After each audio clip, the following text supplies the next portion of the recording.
어제 한 반도체 회사가 역대 최고 실적을 발표했습니다. 매출은 1년 전보다 48%, 인공지능 칩 매출은 무려 143% 늘었습니다. 분기 현금 흐름은 사상 처음으로 100억 달러를 넘었습니다. 그런데 이 회사 주가는 발표 직후 하루 만에 13% 폭락했습니다. 브로드컴 이야기입니다. 역대 최고 실적을 내고도 무너진 겁니다. 그렇다면 인공지능 거품은 정말 터지기 시작한 걸까요? 그런데 이상합니다.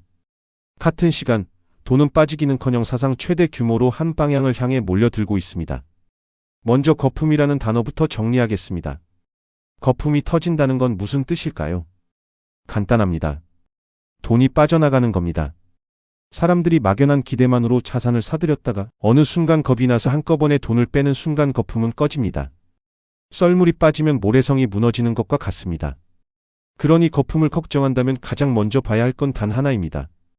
돈이 들어오고 있는가 나가고 있는가? 그 답을 가장 선명하게 보여준 사건이 최근에 있었습니다. 세계에서 손꼽히게 현금이 많은 구글이 자기 회사 주식을 시장에 내다 팔아 847억 달러, 우리 돈으로 약 130조 원을 끌어모았습니다. 이게 왜 이상한 일일까요? 구글은 돈이 남아도는 회사입니다. 그동안 매년 수백억 달러어치 자기 주식을 도로 사들여 없애왔습니다. 보통 대기업은 큰 돈이 필요하면 채권을 발행해 빌립니다. 빚을 지면 기존 주주의 지분이 줄지 않으니까요. 반대로 주식을 새로 파는 건 기존 주주의 몫이 쪼그라드는 기업이 가장 꺼리는 방식입니다. 그런데도 구글은 그 길을 택했습니다. 이유는 단 하나, 시간입니다. 채권을 발행하고 현금이 들어오기를 기다리는 6개월에서 1년이 지분이 줄어드는 손해보다 더 비쌌던 겁니다.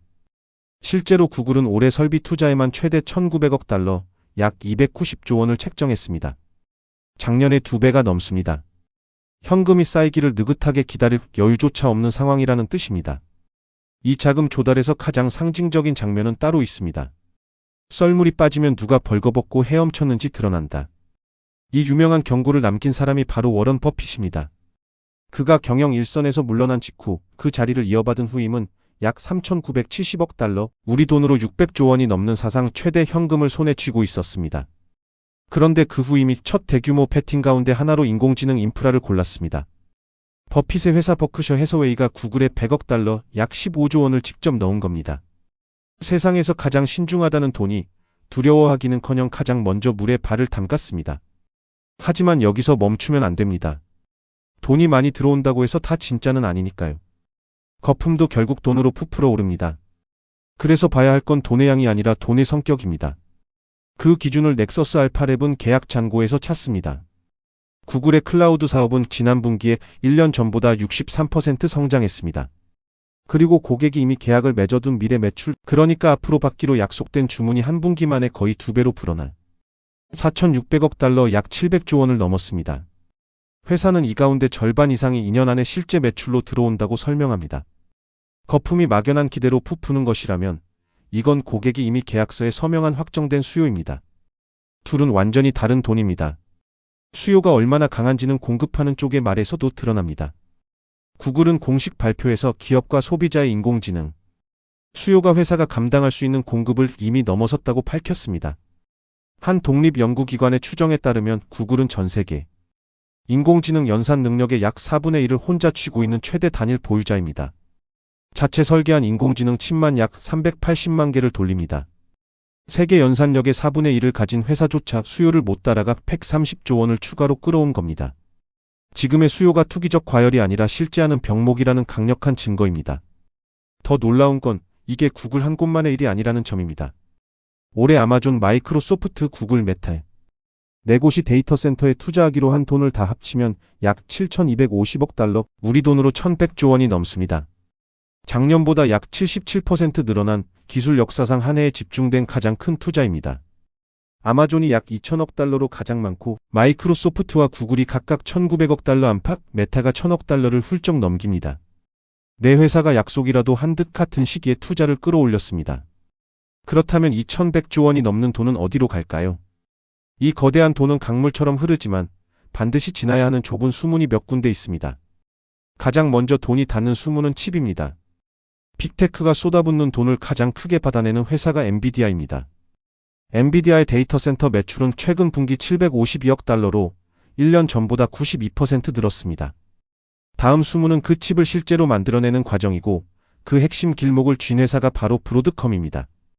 브로드컴의 인공지능 반도체 매출은 최근 분기 108억 달러로 1년 전보다 143% 늘었고 다음 분기에는 160억 달러를 전망합니다.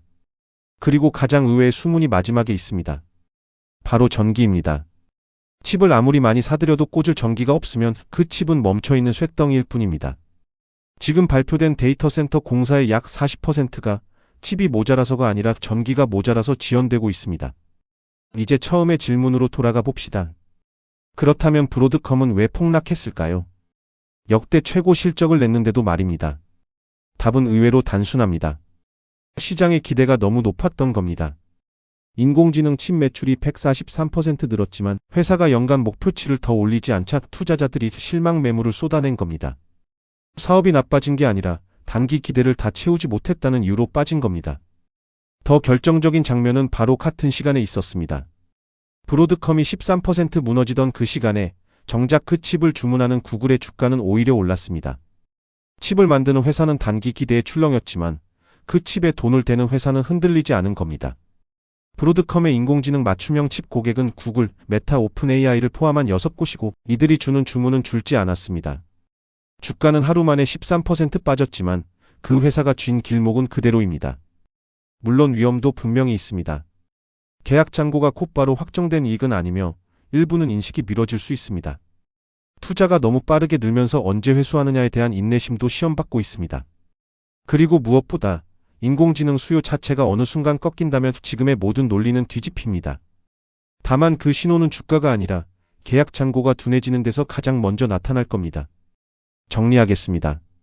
어제 브로드컴은 13% 빠졌고 같은 시간 구글은 올랐습니다. 시장은 단기 기대로 한쪽을 팔았지만 돈은 여전히 계약된 길목을 따라 흐릅니다. 거품이냐 아니냐를 맞히려는 시도는 큰 의미가 없습니다. 더 정확한 질문은 이겁니다.